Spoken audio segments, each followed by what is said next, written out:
حاضرین محترم ذرا جانیے کہ میرا رسول کیسا ہے۔ حضرت ارباز بن ساریہ رضی اللہ تعالیٰ عنہ روایت کرتے ہیں، انی عند اللہ مکتوب، میں اللہ کے سامنے اس وقت بھی خاتم النبیین لکھا ہوا تھا۔ کب؟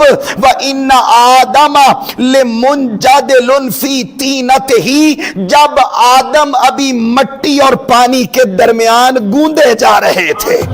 فرمایا ابھی آدم مٹی اور پانی کے درمیان تھے، میں تب بھی لکھا جا چکا تھا کہ 12 ربیع الاول کی صبح آمنہ کی گود میں ایک ایسا رسول آئے گا جس کو میں نے خاتم النبیین بنا کر مبعوث کرنا ہے۔